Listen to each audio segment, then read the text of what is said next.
The ambulance was still moving when I called her. My back was on fire. Every bump in the road sent a white flash across my vision. The paramedic beside me kept saying, "Stay with me," in that calm, practiced voice. I pressed my phone to my ear anyway. She picked up on the second ring. I told her I needed emergency surgery. Now the doctors weren't sure yet how serious it was, that I was scared. 5 seconds of silence.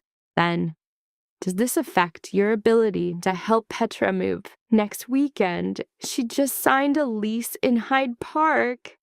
I stared at the ceiling of that ambulance for a long moment. Then I hung up. 20 minutes later, a text arrived from my sister Petra. "Mom said you're getting surgery. Does that mean the endowment policy kicks in?"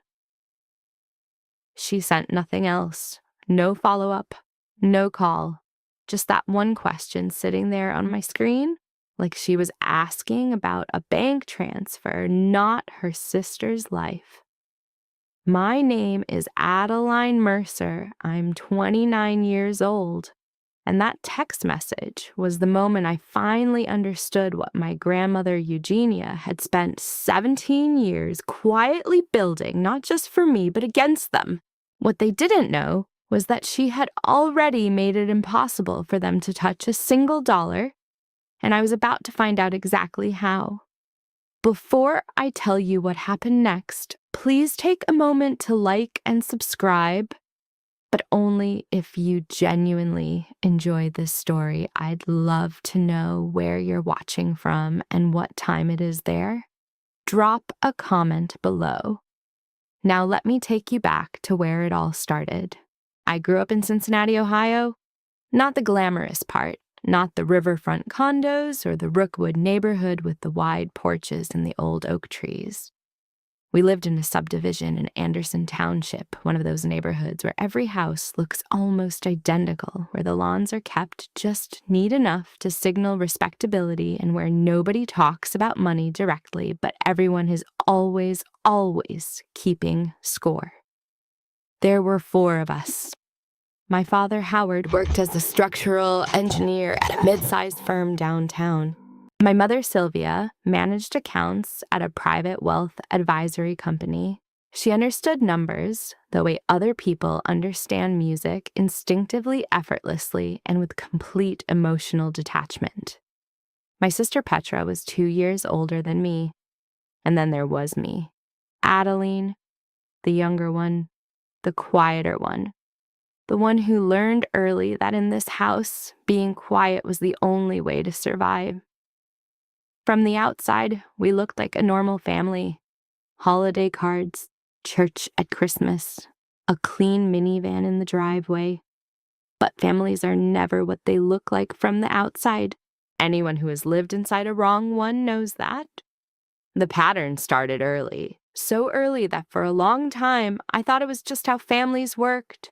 Petra was the one Sylvia talked about at dinner parties. Petra got the new clothes at the start of every school year. Petra's recitals, Petra's swim meets, Petra's grades, good or mediocre, it didn't matter, were discussed, celebrated, photographed.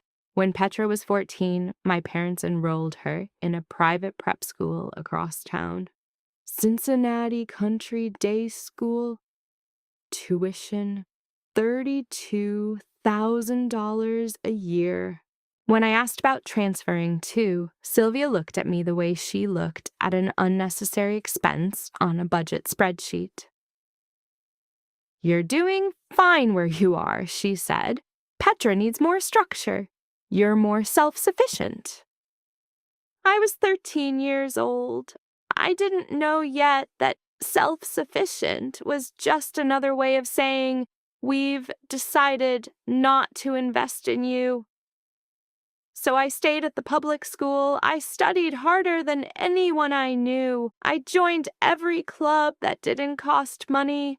I got a 4.0 GPA every single semester, not because anyone was watching, but because it was the only thing that felt entirely mine. Sylvia never once asked about my grades.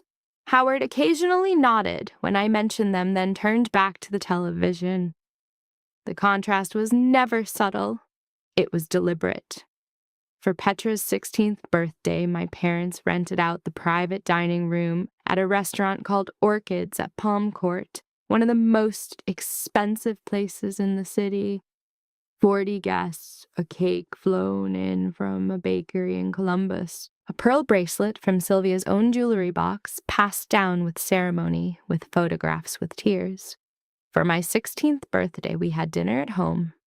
Sylvia made the pasta dish she always made on weeknights. There was a grocery store cake, white frosting, no name written on it, just the generic happy birthday in blue gel. Howard gave me a $40 gift card to Target and said, "Get yourself something nice." Then the conversation moved on. The following week, Sylvia bought Petra a new laptop for doing so well in school. Petra had a 2.9 GPA that semester. I had a 4.0. No one mentioned it. I learned not to mention it either. That was the thing about growing up in the Mercer household. It wasn't loud. There were no screaming fights, no dramatic confrontations, no moments you could point to and say that was abuse. It was quieter than that. It was the slow, steady accumulation of being overlooked, of being told in 100 small ways that you were not the priority, that your needs were negotiable, that your achievements were expected, not celebrated, that your feelings were an inconvenience. I learned to take up less space. I learned to ask for less. I told myself it was fine. I almost believed it. The one exception, the only consistent exception, was my grandmother, Eugenia. Eugenia Ashworth was Sylvia's mother, which always struck me as one of life's stranger ironies. How a woman that warm, that perceptive, that quietly fierce could have raised someone like Sylvia. Eugenia lived in Lexington, Kentucky, about an hour and a half south of Cincinnati. She had a white clapboard house on a tree-lined street in the Chevy Chase neighborhood with a wraparound porch and a back garden. She tended herself well into her 70s. There was a wisteria vine climbing the back fence that she'd planted the year my mother was born. And there was a trellis of lilac near the garden gate, purple and heavy every April, that she told me once she'd planted the spring I came into the world. "One for each of my girls?" she said, meaning Sylvia and me, though I wasn't her daughter. That was just how Eugenia thought. Love wasn't limited by legal definitions. She called me every Sunday without fail. Not Petra, not both of us together, me. She asked about my classes, my friends, what books I was reading, what I was worried about. She remembered every detail from the week before. She treated my life like it mattered. Not as a performance, not as a reflection of her, but as something genuinely worth paying attention to. When I was 15 and came in second place at the Ohio State Science Fair, second out of over 400 students from across the state, Eugenia drove up from Lexington on a Tuesday morning just to take me to lunch. She brought a small wrapped gift, a leather journal with my initials embossed on the cover. "You're going to need somewhere to put all of it," she said. "All the things you figure out." My parents did not come to the science fair. Howard had a work commitment. Sylvia said she hadn't realized it was that weekend. I didn't tell Eugenia that. She had a way of reading between lines anyway. That afternoon at lunch, she held my hand across the table and looked at me for a long moment, the way she sometimes did, like she was seeing something the rest of the world kept missing. "I've taken care of something for you, sweetheart," she said. "You won't know about it until you need it, but it'll be there." I thought she meant a savings account, something small, a grandmother's gesture. I smiled and thanked her and didn't ask questions. I was 15. I had no idea what she had actually done. And she never told me. Not that day, not in the years that followed. Not even in the last phone call we had 3 weeks before she passed. She just kept calling every Sunday. She kept asking about my life. She kept showing up quietly, reliably, the way the lilac bloomed every April, until one morning she didn't wake up and the world became measurably smaller. I didn't know it then, sitting across from her at that restaurant in Lexington, watching her smile over a cup of chamomile tea. I didn't know that she had already set something in motion, something that would take 17 years to reach me, something that would change everything. But she knew. She always knew. I left Cincinnati the fall I turned 18. University of Cincinnati had offered me a partial scholarship, but the nursing program at Indiana University in Indianapolis was stronger, and they had offered me a full academic scholarship, tuition, housing, books, everything covered. I had applied without telling my parents, filled out every form myself, written the essays at the kitchen table after everyone else had gone to bed. When I told Sylvia, she looked up from her laptop, read the acceptance letter I'd printed out, and handed it back. "That's practical," she said. "Not proud." "Not congratulations, practical." Howard said, "Indianapolis isn't that far.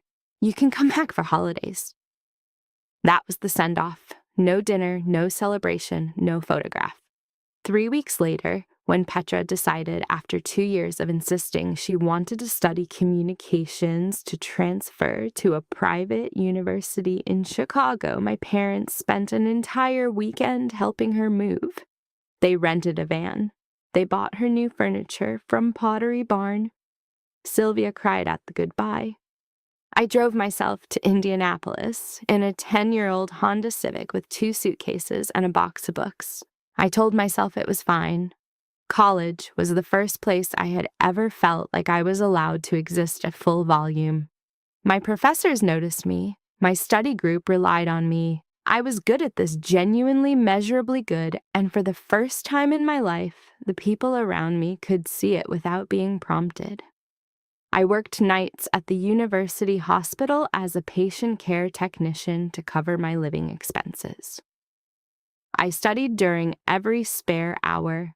I graduated in 3.5 years with a 4.0 GPA and a distinction in cardiovascular care. The head of the nursing department told me I was one of the strongest students she had seen come through the program in 15 years. I called home when I got my final grades. Sylvia answered. I told her. "Good," she said. "Then Petra's thinking about going back to school for her master's. We're looking at programs. Have you talked to her lately? She could use your support." I held the phone very still for a moment. "Sure, Mom," I said. "I'll reach out." I hung up and sat on the floor of my apartment for a while, not crying, just sitting. There was a specific kind of tiredness that came from trying to be seen by people who had decided not to look. I knew that tiredness well. I had been carrying it since I was 13 years old. The second event happened the spring of my second year. I was cycling back from a late shift at the hospital. It was just past 11 at night. Cold, the streets still slick from an afternoon rain. A car ran a stop sign at the intersection of Michigan Street and Capitol Avenue. I didn't see it until it clipped my back wheel. I went down hard. My left wrist took most of the impact. By the time I got myself off the pavement, I already knew something was wrong. The pain was sharp and specific, the kind that doesn't fade with breathing. I sat on the curb for a few minutes, testing movement, confirming what I already suspected. A broken wrist, possibly the radius. I needed an X-ray and a cast and someone to drive me to urgent care. I called Sylvia first. It was a habit I hadn't managed to break yet. She picked up on the 4th ring. I could hear music in the background, voices, the clink of glassware. "Addie, we're at the Hendersons' dinner. Can this wait?" "I was in an accident," I said. "I think my wrist is broken." A pause, then quieter away from the phone. Gerald Howard, sorry, it's Addie. A muffled exchange, then back to me. Are you at a hospital? Not yet, I need a ride. Another pause, longer this time. Addie, we're 2 hours away. Can you call a friend or an Uber? I looked down at my wrist. Already swelling, the skin around the joint going purple in the lamplight. Yeah, I said, I'll figure it out. Okay, let us know how it goes. She hung up before I could say anything else. I called a classmate named Bree, who drove me to urgent care in her pajamas without a single complaint. The x-ray confirmed a hairline fracture of the distal radius. I was back in my apartment by 2 a.m. with a splint, a prescription for anti-inflammatories, and a follow-up appointment card. My mother texted the next morning. Hope the wrist is okay. Drink calcium. That same weekend, I found out later Petra had slipped on wet pavement outside a bar in Chicago and bruised her knee. Sylvia drove 2 hours each way to bring her soup, help her ice it, and take her to a walk-in clinic. Howard sent Petra a get-well bouquet from a florist in Lincoln Park. $45. I know because Petra posted a photo of it on Instagram with the caption, "Best parents ever." I didn't comment. I just kept scrolling. I want to be precise about something. The contrast between how Petra and I were treated was never accidental. I know that now with the kind of clarity that only comes after years of distance. It wasn't thoughtlessness, it wasn't busy schedules or bad timing. It was a consistent, deliberate allocation of resources, emotional, financial, physical, that placed Petra at the center and placed me at the margin. Every single time. The third event happened the spring I graduated. Indiana University's nursing convocation was held on a Saturday in early May. I had been selected to speak on behalf of the graduating class, a distinction voted on by the faculty, not the students, which made it feel more real somehow. I had worked on the speech for 3 weeks. I had practiced it until I could deliver it without looking at the page. I sent my parents the details 6 weeks in advance. The date, the time, the venue, the parking information. I mentioned the speech in a separate message, in case they missed it the first time. Howard replied, "We'll try to make it work." Sylvia did not reply at all. The morning of the ceremony, I got a text from Howard at 7:45 in the morning. Something came up with Petra. We're going to miss the ceremony. So proud of you, though. Call us after. I stood in my graduation gown in the bathroom mirror and read that text 3 times. Something came up with Petra. No explanation. No apology beyond the reflexive, "So proud of you," that cost nothing and meant nothing. Just something came up with Petra. As if that explained everything, as if that was sufficient.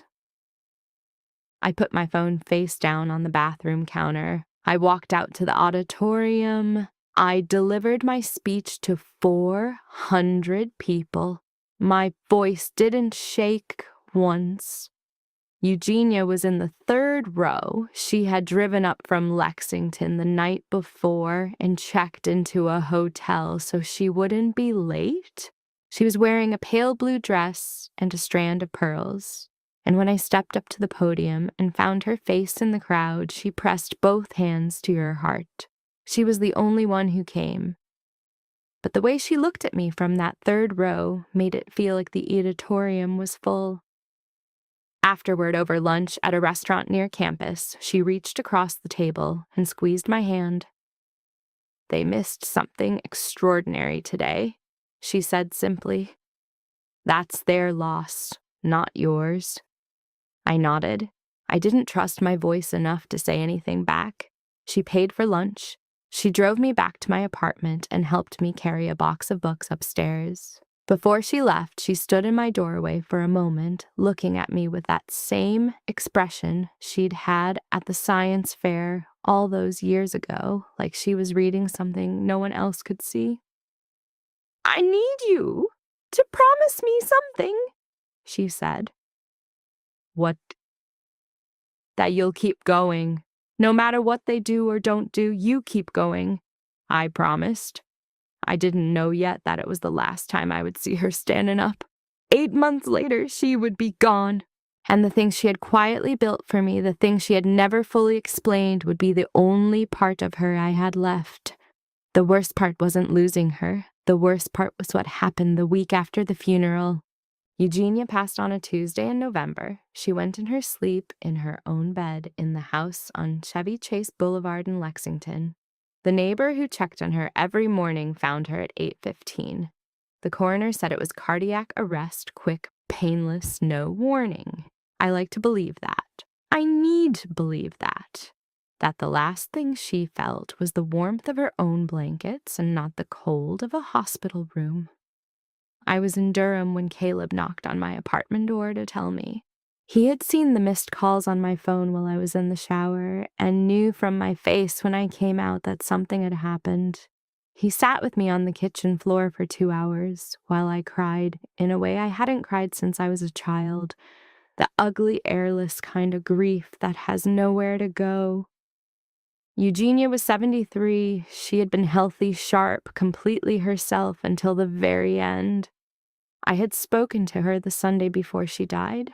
She had asked about a patient I had mentioned the week before, a 12-year-old boy with a congenital heart defect who had come through a procedure better than anyone had hoped. She remembered his name. She always remembered. That was the last conversation we had. I flew to Lexington 2 days later for the funeral arrangements. Sylvia was already there when I arrived, moving through the house with the brisk efficiency of someone managing a project rather than burying her mother. She had already called the funeral home, already spoken to the lawyer, already begun making a list of what needed to be sorted and sold. She handed me a garbage bag when I walked through the door. You can start in the back bedroom, she said. The smaller items. I stood in the hallway of Eugenia's house, the house that still smelled like her, like lavender and old books, and the particular warmth of a home that had been loved for decades, and I held that garbage bag and said nothing. The funeral was held on a Friday. 42 people came, mostly Eugenia's friends from the neighborhood and her book club and the garden society she'd been part of for 30 years. People who had known her for decades stood up and spoke about her generosity, her humor, the way she made everyone feel like the most important person in the room. Sylvia sat in the front row and checked her phone twice during the service. Petra did not come. She sent flowers and a card that read, "Thinking of you all. So sorry for our loss." The card was addressed to Sylvia and Howard. My name was not on it. When it came time for anyone else to speak, I stood up without being asked. I talked about the science fair. I talked about the Sunday phone calls. I talked about the lilac tree in the garden and what she had told me the day she planted it. I did not look at Sylvia while I spoke. Afterward, one of Eugenia's oldest friends, a woman named Harriet, who had known her for over 40 years, took both my hands in hers and said, "She talked about you constantly, every week. She was so proud of you. She could barely contain it." I thanked her. I stepped outside. I stood in the cold November air beside the garden gate and looked at the lilac tree, bare and skeletal in the winter light, and I let myself feel the full weight of it. She was gone. The one person who had always been there was gone. And I was standing at her funeral, holding a garbage bag her daughter had handed me at the door. The week after the funeral was when the fourth event happened, the one that changed the temperature of everything. I had stayed in Lexington to help clear the house, genuinely help, not as directed labor, but because I wanted to be there, wanted to be near her things a little longer. On the third day, Sylvia sat down across from me at the kitchen table with a folder of documents. "We need to talk about the estate," she said. I nodded. I knew Eugenia had a will. I assumed it was straightforward, the house. Her savings, her personal effects divided between Sylvia and whatever charitable causes she had cared about. Sylvia opened the folder. "The house goes to me," she said, "which makes sense." "I'm her daughter." She paused. "There's also a brokerage account, about $240,000. That goes to me as well." I waited. Sylvia closed the folder. That was it. She closed the folder. "What about me?" I asked. My voice came out quieter than I intended.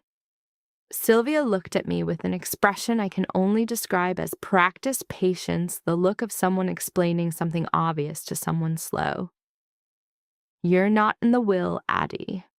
You're her granddaughter, not her child.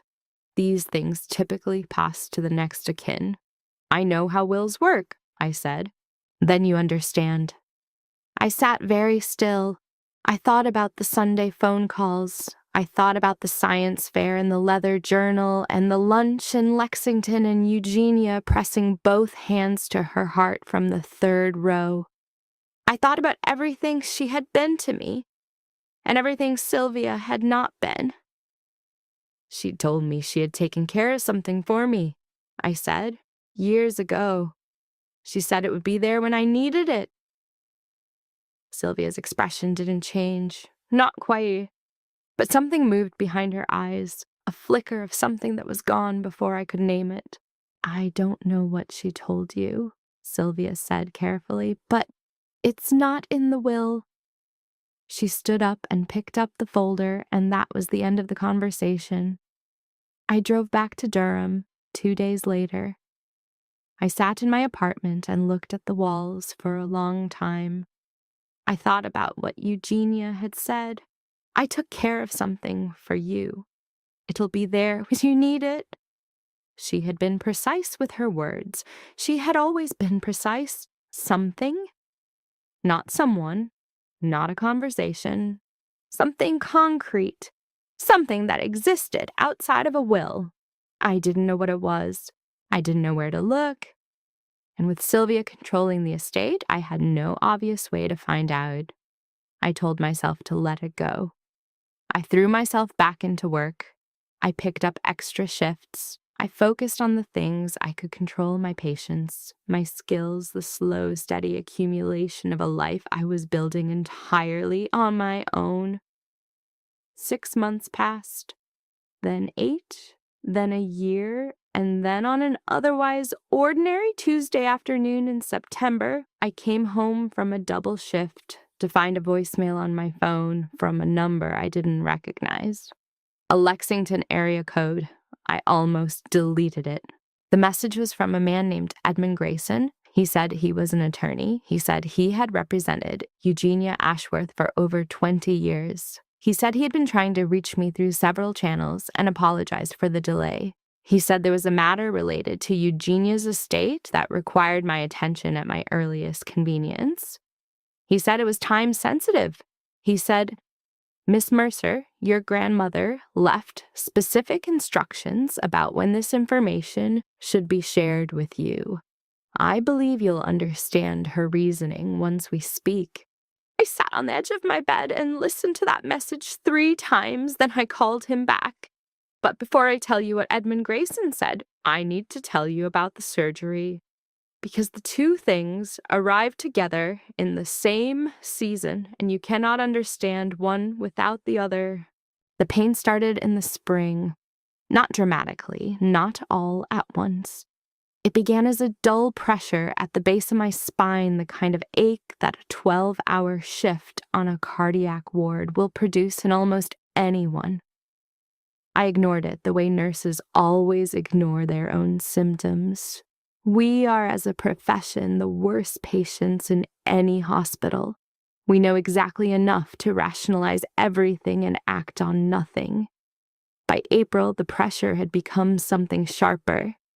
A specific, localized pain that sat just to the left of my lumbar spine and occasionally sent a thin line of electricity down my left leg.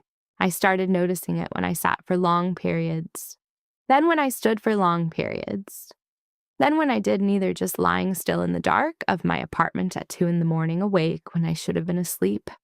I mentioned it to a colleague at Duke, a physiatrist named Dr. Okafor, in the way you mention things casually in hallways when you don't want to make them real. She stopped walking and looked at me directly. How long, she asked. A few months. Adeline. Her voice had that specific flatness that doctors use when they're trying not to alarm you and failing. You need an MRI. This week, not next month, this week. I scheduled it for the following Thursday. The results came back on a Monday. I was between patients when my phone buzzed with the notification from the patient portal. I stepped into a supply closet, read the radiologist's report twice, and stood very still for approximately 30 seconds. There was a mass, small, roughly the size of a marble, sitting adjacent to the L4 vertebra, pressing against the nerve root. The radiologist's notes described it as likely benign, but flagged it for urgent neurosurgical consultation. The words urgent and neurosurgical in the same sentence have a way of making everything else in the room go quiet. Dr. Okafor referred me to a neurosurgeon at Duke named Dr. Pemberton. He was direct and unhurried in the way that very good surgeons tend to be. He reviewed the imaging, examined me, asked precise questions, and then folded his hands on his desk. The good news is that the characteristics are consistent with a benign schwannoma, he said. These are almost never malignant, but the location is the issue. It's compressing the L4 nerve root. If we leave it, you risk progressive nerve damage, weakness in the left leg, chronic pain, eventually loss of function. If we remove it, the surgery carries its own risks, but the prognosis is excellent. Recovery time, I asked. 6 weeks minimum, 8 to be safe. You'll need someone with you for the first 2 weeks at home. I nodded slowly. 6 to 8 weeks. No lifting, no extended standing, no driving. The kind of recovery that requires infrastructure, people, proximity, practical help. I ran a quiet inventory of what I had. Caleb was in the same building. He would show up. I knew that without asking. But beyond Caleb, the list was short. I thought about calling my parents. I want to be honest about that. Even after everything, after the broken wrist and the garbage bag and the closed folder, there was still a part of me that reached for them instinctively. The part that was still 13 years old and hoping that this time would be different. That something as serious as surgery would finally cut through whatever calculations Sylvia was always running and produce something that looked like a mother. I picked up the phone on a Tuesday evening after a long shift. I sat on my couch with my jacket still cold from the walk home, and I called her. She answered on the third ring. Addie. Her voice was pleasant, distracted. I could hear the television in the background. Mom! I paused. Then I said it directly the way Dr. Pemberton had said it to me. I need surgery. There's a mass near my spine. It's most likely benign, but it's pressing on a nerve and it needs to come out. The surgery is scheduled for 6 weeks from now. Silence. I counted the seconds, the way you count seconds during a code with precision, with a kind of detached focus that keeps you functional. 1, 2, 3, 4, 5.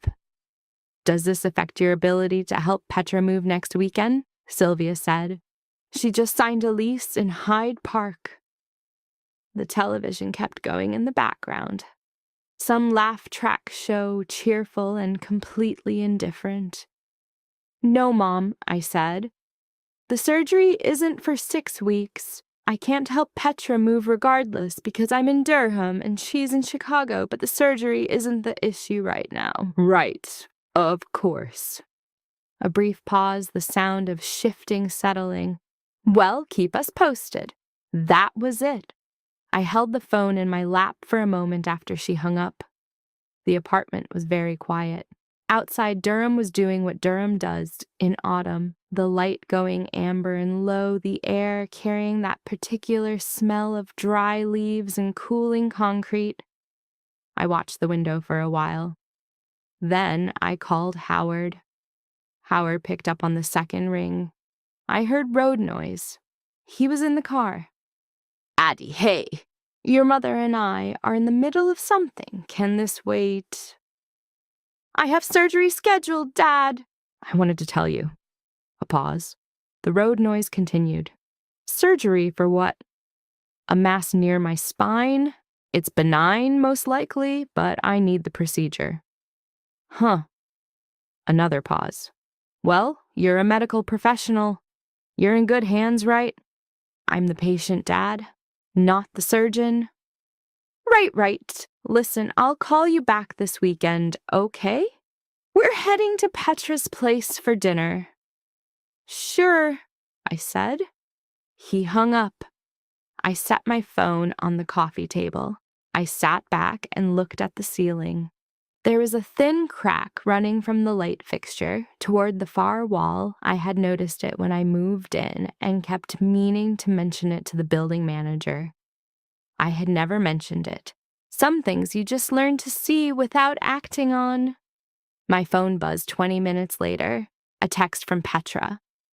I remember the exact way the screen looked in the dim light of the apartment, the notification banner, her name. The preview of the message cutting off after the first few words the way iPhone previews always do, giving you just enough to brace yourself. I opened it. Mom said you're getting surgery. Does that mean the endowment policy kicks in? She sent nothing else. No follow-up question, no call, no are you okay, or what do you need, or even the performative thinking of you that costs nothing and means nothing. Just that one sentence sitting on my screen with the quiet certainty of someone who had been thinking about it for a while. Someone who already knew what an endowment policy was and had simply been waiting for the right occasion to ask. I read it once. I set the phone face down on the coffee table. I sat in the dark for a long time. There is a specific moment in grief, not the grief of loss, but the grief of recognition, of finally seeing something clearly that you had been half seeing for years, where the world does not fall apart. It simply goes still. Everything stops making noise. And in that stillness, you understand with a calm that is more frightening than anger exactly what you are dealing with. That was the moment. Not the surgery, not the phone call with Sylvia, not even the text itself. It was the stillness afterward, the quiet in which I understood fully and finally that my family had not been ignoring me out of thoughtlessness. They had been watching, they had been waiting, and the only thing that had ever made me interesting to them was the possibility of what they might collect when I was gone. I picked up the phone. I opened the voicemail from Edmund Grayson. I listened to it again, all the way through. Then I called him back. Edmund Grayson answered on the first ring. He had a measured, unhurried voice, the kind that comes from decades of delivering complicated information to people who are not ready to hear it. He thanked me for returning his call. He asked if I had time to speak. I told him I had all the time he needed.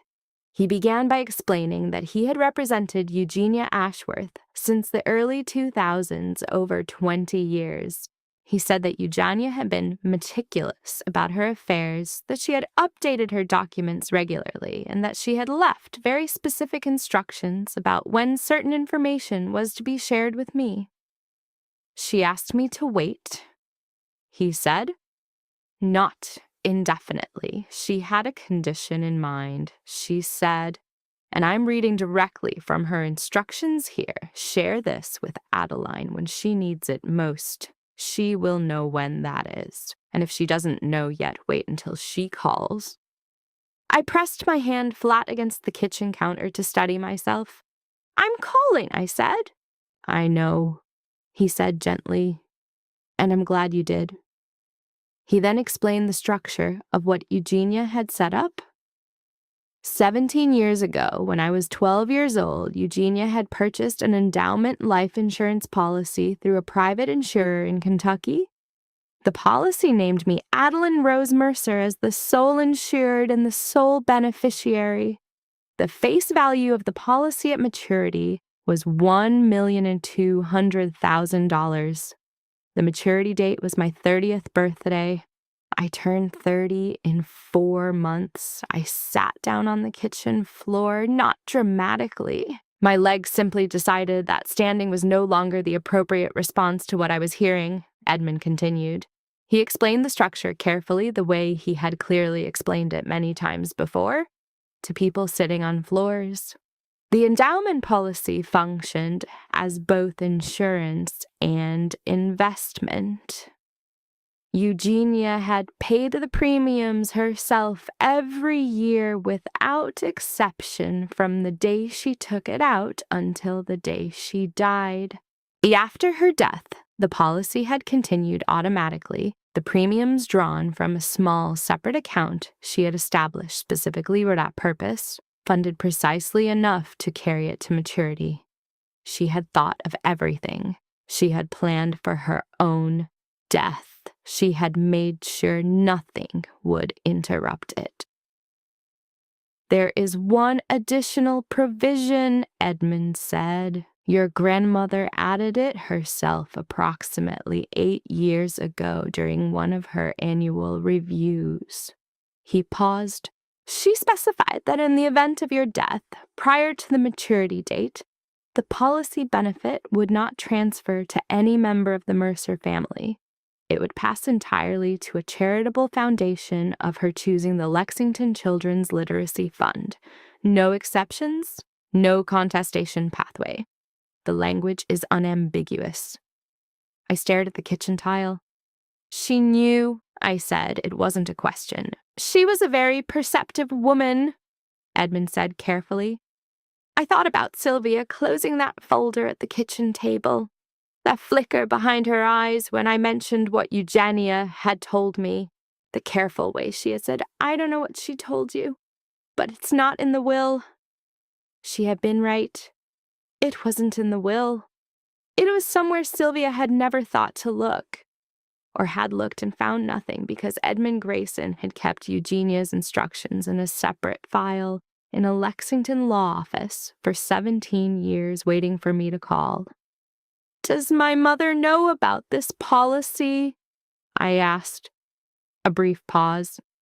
Your grandmother informed your mother of the policy's existence approximately 10 years ago. She did not share the specific provisions or the beneficiary details at that time. She simply confirmed that a policy existed and that it was not part of the estate. So Sylvia knew a policy existed. She knew it was not in the will. She did not know who held it or what it contained, and neither did Petra. I thought about Petra's text. Does that mean the endowment policy kicks in? She had known enough to ask the question. She had not known enough to understand that the answer would never be what she hoped. I thanked Edmund. I asked him to send me the documentation. He said it would arrive by secure courier within 48 hours. He asked if I had any other questions. I had one. Did she leave anything else? A letter, a note, anything personal? The pause this time was longer. Yes, he said. She left a letter. It's sealed. It was her instruction that it be delivered with the policy documents. Another pause. She wrote it 6 years ago, Miss Mercer. She updated it once 2 years before she passed. I don't know what it contains, but she was very clear that it was for you alone. I thanked him again and ended the call. I sat on the kitchen floor for a while longer. Then I did something I had not planned to do. I picked up my phone and I called Sylvia back. It was almost 9 at night. She answered after 2 rings, her voice carrying that particular edge of someone interrupted mid-evening. Addie, is everything all right? I just spoke with Edmund Grayson, I said. Silence. Immediate and total. The television in the background went quiet, or she muted it. Either way, the silence on her end was a different quality than before. Dense, alert. Who? She said. She knew who. Eugenia's attorney, I said. He's been trying to reach me for a while. We spoke tonight. Another silence. I see. Her voice had changed register entirely. Gone was the pleasant distraction. What replaced it was something cooler, more measured. The voice she used at work, I imagined. The one for managing difficult accounts. And what did he have to say? Here was the moment. I could feel it, the precise hinge point between before and after, the place where I could have softened it, patted it, given her room to maneuver. The old Adeline would have done that. Would have delivered the information gently, apologetically, as though she were the one who had done something wrong. I did not do that. He told me about the endowment policy, I said. The one Eugenia took out when I was 12? The full details, the maturity value, the beneficiary structure, the provisions she added 8 years ago. I heard Sylvia exhale, a slow, controlled breath. Addie. I'm not calling to argue, I said. I'm calling because I want you to know that I know. That's all. Before she could respond, I heard her say something, not into the phone, away from it, her voice dropping to that particular register people use when they think they're not being heard. She was speaking to Howard. I did not hang up. I reached across the counter and picked up my laptop. I opened the voice memo app. I pressed record. I set it beside the phone speaker, facing up. Then I waited. Sylvia came back on the line. Her voice was careful now, deliberate. We should talk about this properly, she said. As a family. There's no reason to involve lawyers in something that... Mom, I kept my voice level. Did you know about the provisions? The ones that prevent the benefit from transferring to the family if I don't survive? A pause, 3 seconds, 4... Then faintly, so faintly I might have missed it if I hadn't been listening for exactly this. She turned away from the phone again. And I heard her say it. Howard, she knows about the provisions. We need to call Edmund before Monday. The television was still muted, and the apartment was completely quiet. I could hear my own breathing. I looked at the screen of my laptop. The voice memo timer was running. 47 seconds, 48, 49. I let her finish the sentence. I let the silence stretch. Then I said quietly and clearly, I hope you have a good evening, Mom. And I ended the call. I saved the recording. I emailed it to myself immediately, 3 separate accounts. I saved a copy to my external hard drive. I typed a brief summary of the call with Edmund Grayson time-stamped and saved that too. Then I sat back and looked at the ceiling. The crack was still there, running from the light fixture toward the far wall. I had never mentioned it to the building manager. Some things you just learn to see without acting on. Not anymore. I picked up my phone and I called Edmund Grayson back. It was 9:23 at night. He answered anyway. Miss Mercer, he said. I was hoping you might call back. I need to know everything, I said.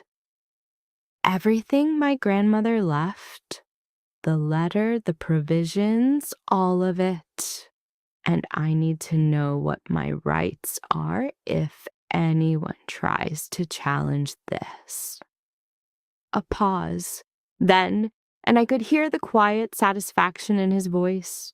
The satisfaction of a man who had been waiting a long time to have this conversation. I was hoping you'd ask then, he said. Your grandmother was hoping so too. The surgery was scheduled for a Wednesday in late October. The night before, I sat at my kitchen table and read Eugenia's letter for the 4th time. It had arrived by courier 3 days after my call with Edmund, a thick cream envelope sealed with wax, my name written on the front in Eugenia's handwriting. That handwriting, slanted slightly to the right, deliberate and unhurried, the kind of penmanship that belonged to a generation that had been taught to write as though the words deserved the effort. I had held the envelope for a long time before opening it. The letter was 8 pages, front and back of 4 sheets of pale blue stationery, the kind she kept in the writing desk in her front room. She had written it over multiple sittings. You could tell from the slight variations in ink weight, the places where the pen had been set down and picked up again.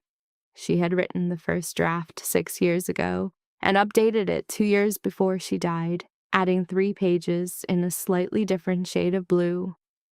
I will not share everything she wrote. Some of it belongs only to me. But there are things she said that I need to tell you because they are the things that made everything else possible.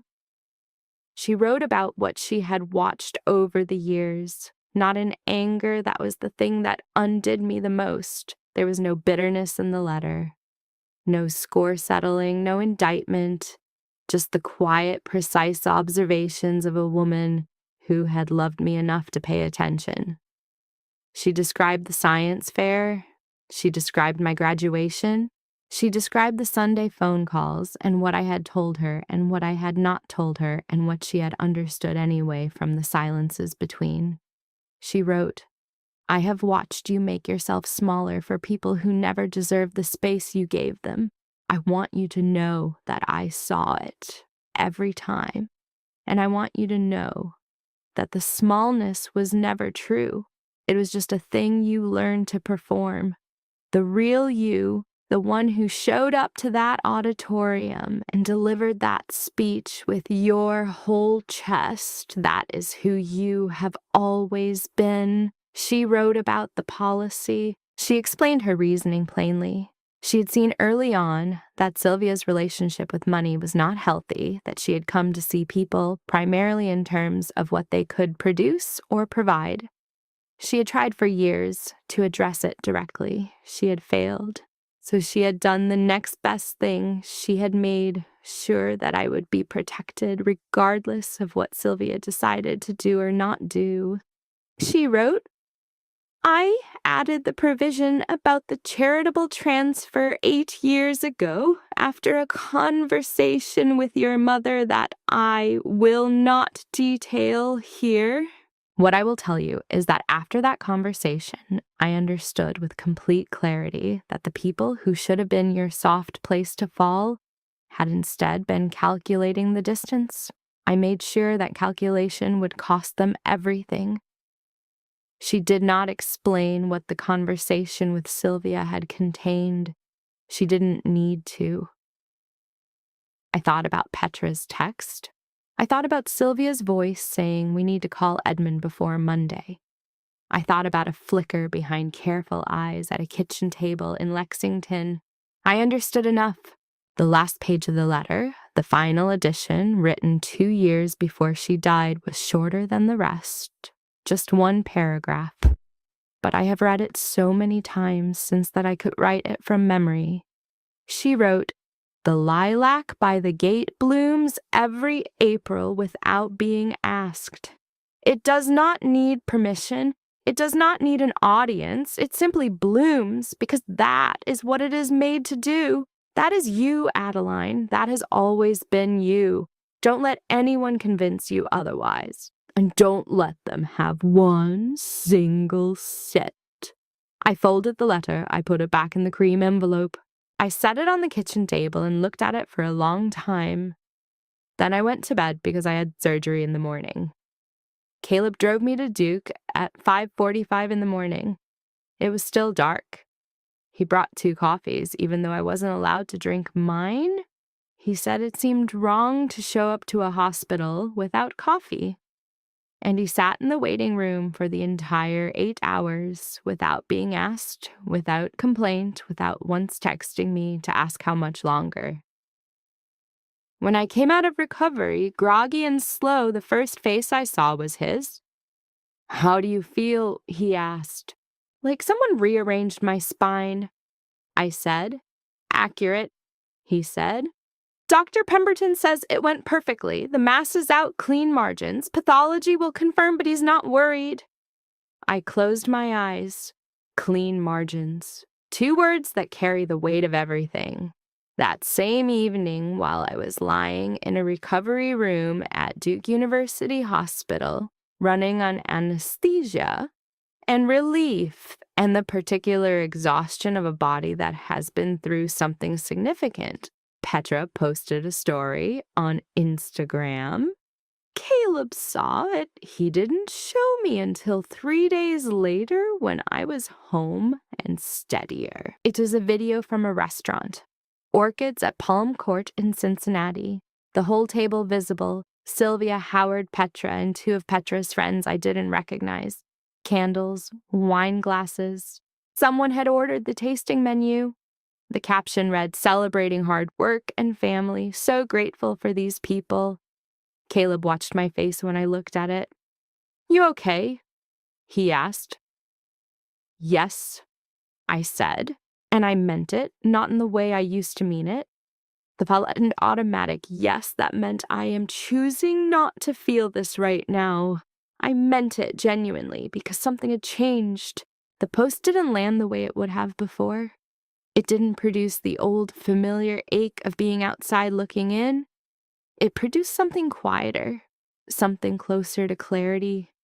They were celebrating at Orchids at Palm Court while I was in recovery, and the thing they didn't know, the thing they were toasting with their wine glasses without realizing, was that I had already spoken to Edmund Grayson, that the documentation was already in my possession, that the recording was already saved in 3 places.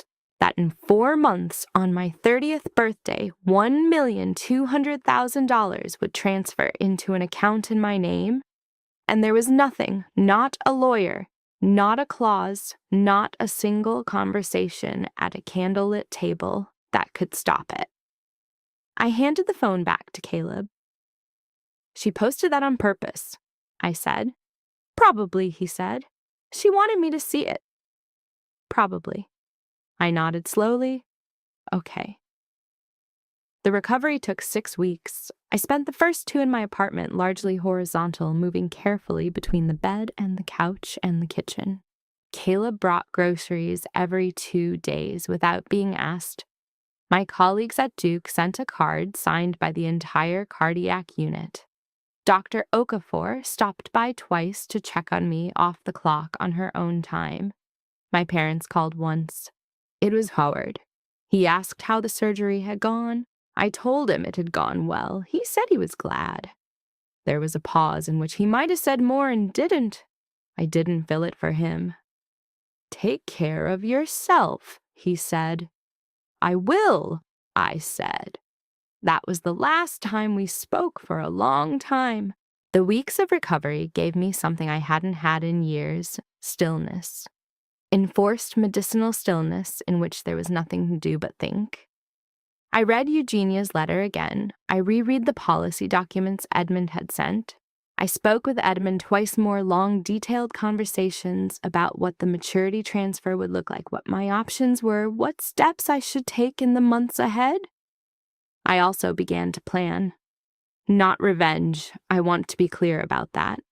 What I was planning was not revenge, it was architecture. I was designing the shape of the confrontation that was coming because I understood by now that a confrontation was inevitable. Sylvia would not let the policy mature quietly. She would make a move. She always made a move. And when she did, I intended to be ready. Edmund had one more thing to tell me near the end of our 3rd conversation. Something Eugenia had written in a supplemental instruction, not in the letter, but in the legal documents.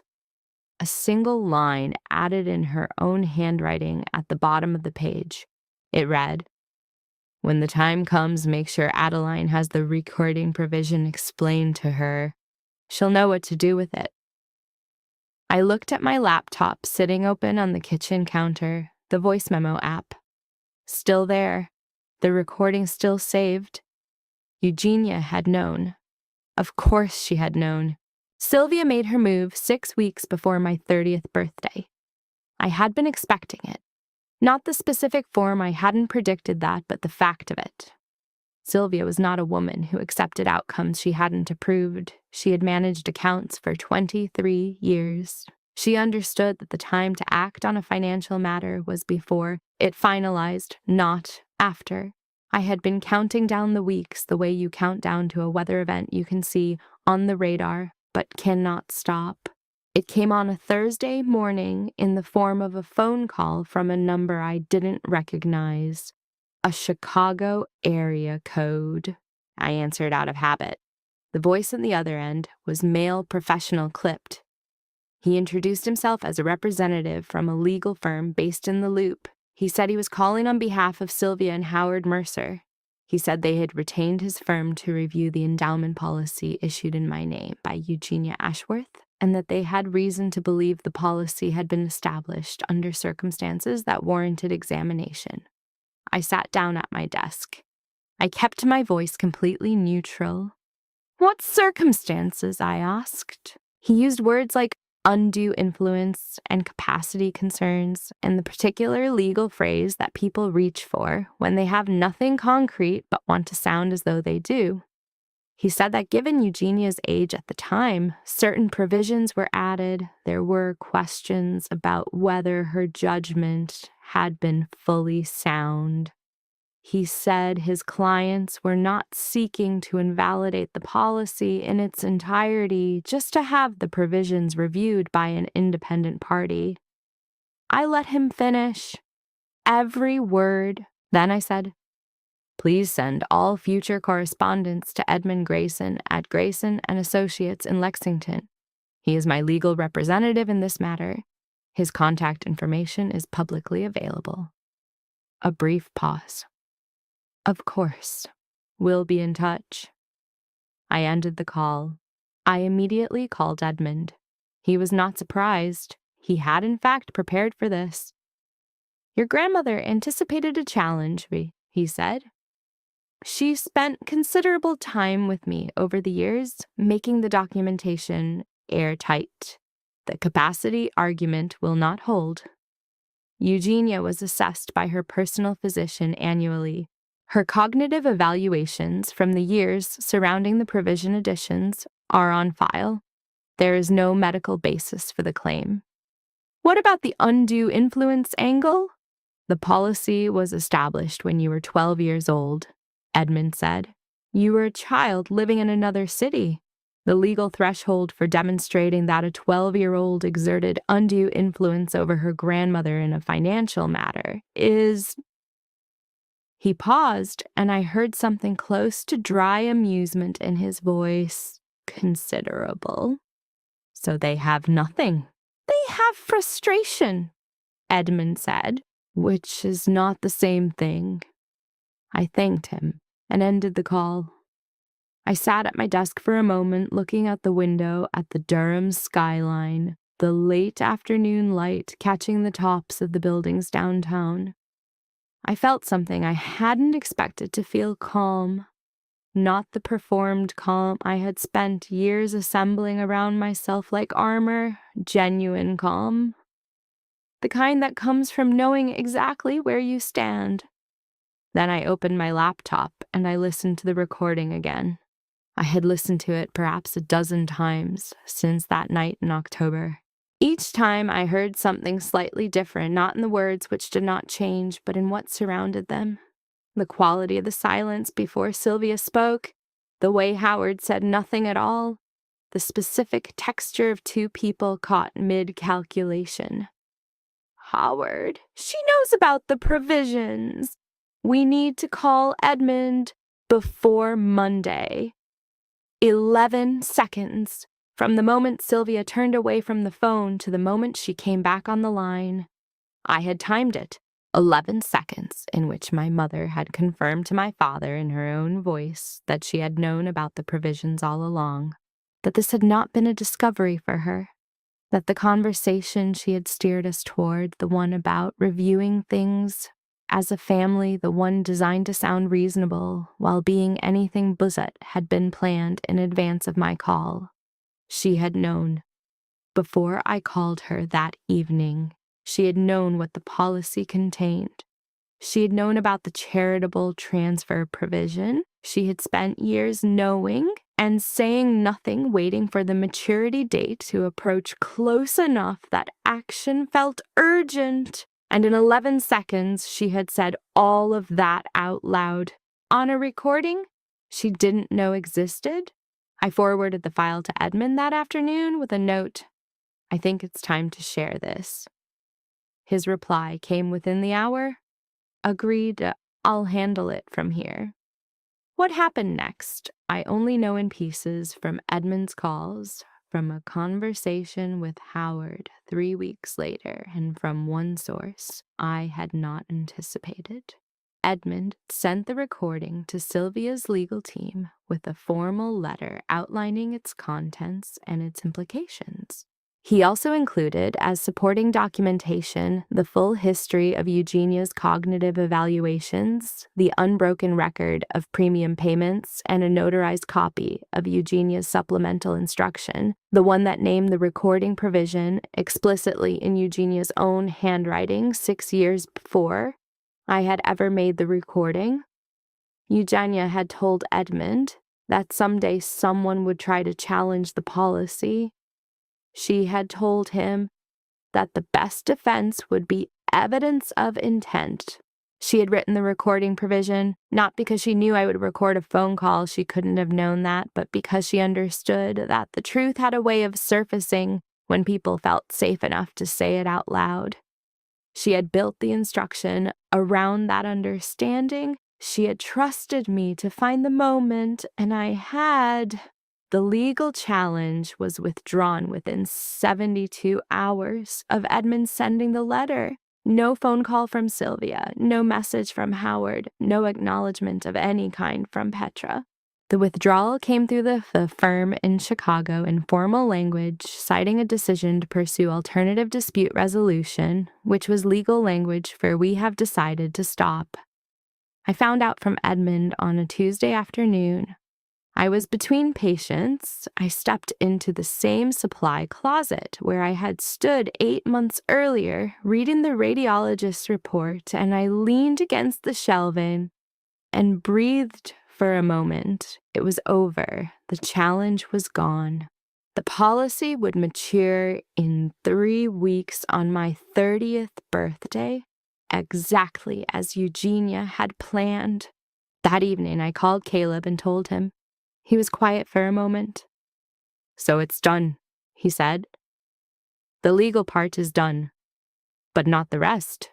"No," I said, "not the rest." He understood what I meant. The policy was secure. The challenge had failed. But there was still a conversation that had not happened. A confrontation that Sylvia and Howard and Petra did not yet know was coming. They had retreated from the legal challenge, but they had not been made to face what they had done. They had not sat across from me and heard me say in my own words what I knew and what I had decided. Eugenia had not asked me to destroy them. The letter was clear on that. She had asked me to protect myself. She had asked me to know my own worth. She had asked me to stop making myself small. But there was a difference between forgiveness and silence. There was a difference between letting go and pretending nothing had happened. I had been pretending for 29 years, performing smallness so thoroughly that some days I had forgotten it was a performance. I was done performing. 3 weeks later, on a Sunday evening, the evening of my 30th birthday, my phone showed $1,200,000 in an account that had not existed the day before. I sat with that for a while. Then I sent a message to Sylvia, Howard, and Petra. 3 separate messages, identical in content, short, 4 sentences. I'd like to speak with all of you together. Video call next Saturday at 2 in the afternoon. There are some things I need to say, and I'd like to say them once. Howard replied within the hour, we'll be there. Sylvia replied 20 minutes after that. Her message was a single word, fine. Petra did not reply until the following morning. Her message was also a single word, okay. I put the phone down on the kitchen table. I made tea. I stood at the window and looked out at Durham. In the dark, the lights of the city, quiet and steady below. I thought about Eugenia in her garden in Lexington, tending things that would outlast her. I thought about the lilac by the gate. Bear through the winter, patient through the cold, waiting for April. 3 more days. I could wait 3 more days. The call was scheduled for 2 in the afternoon on a Saturday. I set up my laptop at the kitchen table. I made coffee. I opened the window slightly. The November air in Durham carries a particular crispness, clean and direct, the kind that makes you feel like the day means something. I sat down, adjusted the camera angle, and waited. They appeared on screen, one by one. Howard first. He was in the living room in Cincinnati. I could see the familiar corner of the bookshelf behind him, the same lamp that had been in that spot my entire childhood. He looked older than I remembered, tired in the specific way of people who have been carrying something they won't put down. Sylvia joined 30 seconds later. She had positioned herself carefully, good lighting, a neutral background, her hair done. She was performing composure the way she always performed it. Chin slightly elevated, expression pleasant and controlled. The face she wore to difficult client meetings. Petra was last. She joined from what looked like her apartment in Chicago. I could see the exposed brick wall she had posted about on Instagram when she moved in. She had her hair pulled back. She was not quite meeting the camera. I waited until all 3 were settled. Then I said, "Thank you for being here." No one responded to that. The silence had a particular quality, the held breath quality of people who know something is coming and have not decided yet whether to brace or deflect. I had thought carefully about how to begin. I had written notes and then set them aside. I had decided that the most important thing was not to perform this, not to make a speech, not to produce the kind of confrontation that would let them recast themselves as victims of my drama. I wanted to be clear, measured, entirely myself. I'm not here to argue, I said. I'm not here to rehash everything from the beginning. I'm here to say 3 things, and then I'm going to tell you what I've decided. You can respond however you want. But I'm going to say what I need to say first. Sylvia's expression didn't change. Howard looked at his hands for a moment, then back at the screen. Petra still wasn't quite meeting the camera. The first thing I said is that I know you knew about Grandma Eugenia's policy, not just that it existed, you knew what it contained. You knew about the charitable transfer provision. You've known for years. And when I called you the night I found out about my surgery, you weren't silent because you were worried about me. You were already thinking about what came next. Sylvia opened her mouth. I raised one hand, not aggressively, just clearly. I'm not finished. She closed it. The second thing I said is that I have a recording of our phone call that evening. The part where you told Dad that I knew about the provisions and that you needed to call Edmund before Monday. Edmund has a copy. My attorney has a copy. It's why the legal challenge was withdrawn. The silence this time was different, denser. Howard's jaw tightened. He looked at the table in front of him rather than the screen. Petra's eyes finally moved to the camera, wide recalibrating. Sylvia said nothing, but the composure shifted, not broke. Sylvia did not break easily, but shifted. The chin came down slightly. The pleasant expression became something more careful. The third thing, I said, is about Grandma Eugenia. I want you to hear this clearly. I paused. She watched what happened in this family for decades. She did not try to punish you. She did not try to take anything from you. She just made sure I would be okay.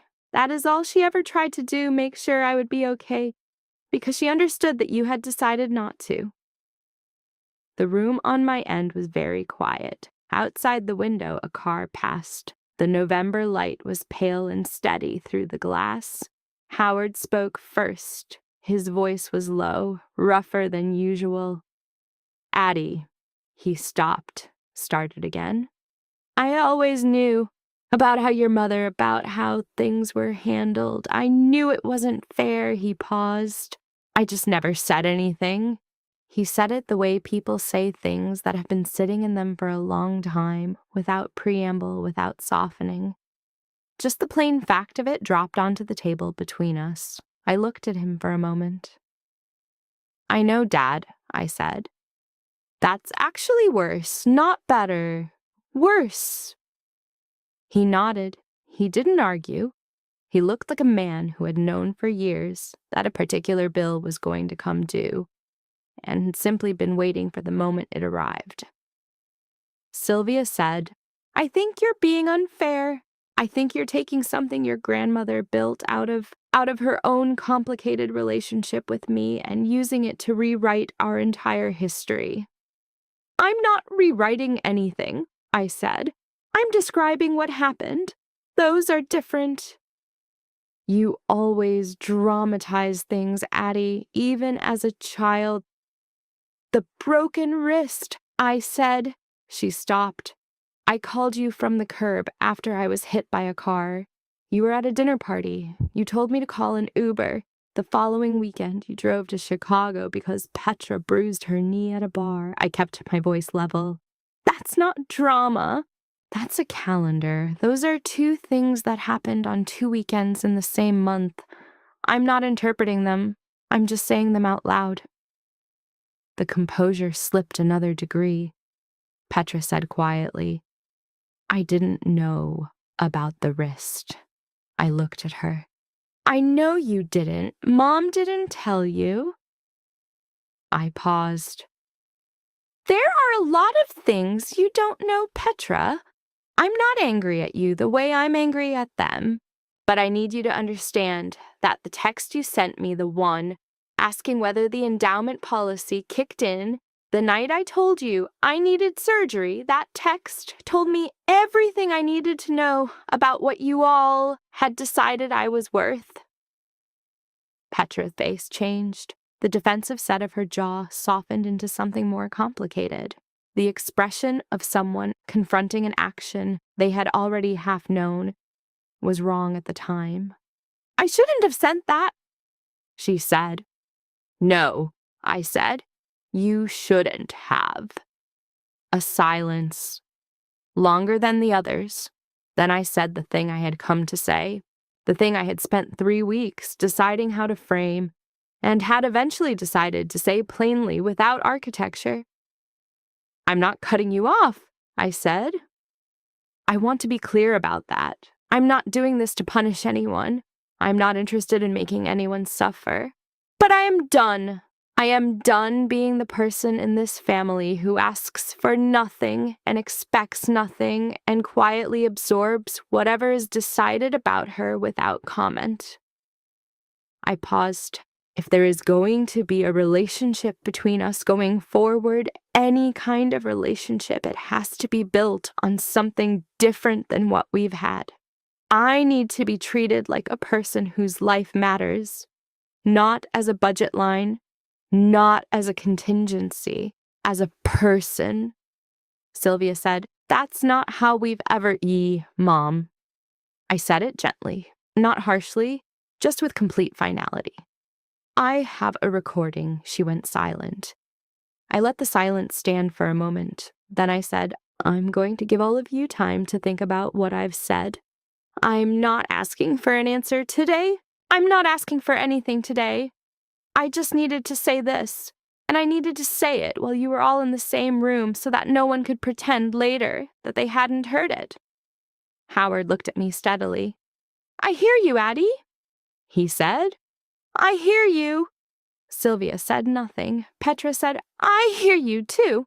I nodded. Good, I said. Then I think we're done for today. I ended the call. The screen went dark. I sat at the kitchen table for a long time afterward. The coffee had gone cold. The November light had shifted, moving toward the low amber of late afternoon. The window was still open, and the air was still crisp, and somewhere outside, a bird was making a sound I didn't know the name of. I did not feel triumphant. I want to be honest about that. This was not the moment in the story where everything resolves into clarity and the credits roll. It was quieter than that, more complicated. But for the first time in 29 years, I had not made myself small. I had not softened the truth to protect someone who had never protected me. I hadn't apologized for taking up space. I had said what was true in my own words, in my own voice. That was enough. For now, that was entirely enough. 14 months have passed since that video call. I still live in Durham. The apartment is the same one. The crack in the ceiling is still there, running from the light fixture toward the far wall. I still haven't mentioned it to the building manager. Some things you keep not because you've forgotten them, but because they've become part of how you know where you are. The work is good. Better than good. Dr. Pemberton cleared me for full duty 8 weeks after the surgery, and 3 months after that, Duke's cardiac unit offered me a position in their clinical research program, a role that combines direct patient care with longitudinal research into post-operative outcomes in young adult cardiac patients. It is exactly the kind of work I went into nursing to do, work that requires you to be completely present, completely precise, and completely human all at once. The salary is $91,000 a year. I note that not to impress anyone, but because there was a time when Sylvia looked at me the way she looked at a pure investment, and I think it matters to say plainly the investment returned. The endowment policy matured on my 30th birthday, as Eugenia had planned. $1,200,000 transferred cleanly without contest into an account in my name. I sat with the number for a long time. It felt less like winning something and more like receiving a letter that had been in transit for 17 years, something that had always been addressed to me that had simply taken a long time to arrive. I paid off my remaining student debt within the first week. $43,000 gone in a single transaction. I remember the confirmation email arriving at 11 at night and sitting very still with my laptop open, reading it 3 times. $43,000 that had followed me since Indiana, that I had been servicing for 7 years. Gone. The rest I've been careful with. Edmund helped me find a financial advisor in Lexington, someone Eugenia had trusted for years, a woman named Patricia Waller, who has the same quality of unhurried precision that Edmund has the quality of people who understand that money is not the point, but that handling it thoughtlessly dishonors the people who built it. Together, we have structured it sensibly. Some invested, some set aside, some used for the house. The house? I moved into Eugenia's house in Lexington in the spring. 8 months after the video call, 6 months after the legal challenge was finally formally closed. It required some work. The kitchen needed updating. The back porch had a section of rotten board that needed replacing. The garden had gone somewhat wild in the 2 years since Eugenia had tended it. I did not rush any of it. I took my time the way Eugenia had taken her time. with everything deliberately, without performance, one thing at a time. I hired a local contractor for the structural repairs. I repainted the front bedroom myself over 2 weekends, a pale green that reminded me of the color of new leaves. I weeded the garden by hand on my knees in the Kentucky dirt in a way that felt less like maintenance and more like conversation. The lilac by the gate was still there, still exactly where Eugenia had planted it the spring I was born. In April, it bloomed for the first time since I had moved in, heavy and purple and completely indifferent to everything that had happened in the years between. I stood at the garden gate on a Saturday morning with a cup of coffee and looked at it for a long time. I thought about what Eugenia had written. The lilac blooms every April without being asked. It does not need permission. It does not need an audience. I understood what she meant now in a way I hadn't fully understood when I first read the letter. It wasn't about resilience in the motivational poster sense. It wasn't about surviving hardship. It was simpler than that. It was about being what you are, fully, without apology, without waiting for someone else to validate the effort. Caleb comes to Lexington twice a month. He makes the drive from Durham on Friday evenings, arrives with groceries he insists on choosing himself, and stays through Sunday. We are not in a rush about anything. Neither of us is in a rush. After years of performing smallness, I have found that I need space, actual, unhurried space to learn what I want. He seems to understand that without needing it explained. About my family, Sylvia sent a message 6 weeks after the video call. It was not an apology. It was a carefully worded email suggesting that perhaps both sides had made mistakes and that family was ultimately more important than disagreements over financial matters. I read it twice. I didn't reply. Howard called on a Sunday in February. He asked how I was. I told him honestly, the house, the work, the garden, the lilac. He listened. He asked questions. At the end of the call, he said, "I should have done better by you, Addie. I've known that for a long time." I said, "I know you have." Then I said, "Knowing and doing are different, Dad." He was quiet for a moment. Then he said, "You're right. We have spoken 3 times since. The conversations are careful and incomplete in the way of things that are genuinely trying to be rebuilt rather than simply performed. I do not know where they will go. I am not in a rush about that either." Petra sent a card at Christmas, a real card, handwritten, not the kind with a pre-printed message. She said she had been thinking about a lot of things. She said she was sorry for the text, not the elaborate apology of someone managing their image, just a plain, direct sentence. "I am sorry for that text." I thought about Eugenia, who had never required people to be perfect before she extended them grace. I sent a card back, short but genuine. "We have not spoken on the phone yet. Maybe we will. I am leaving the door open without standing in the doorway waiting for someone to come through it." That is the distinction. I keep coming back to the one that took me 29 years to understand.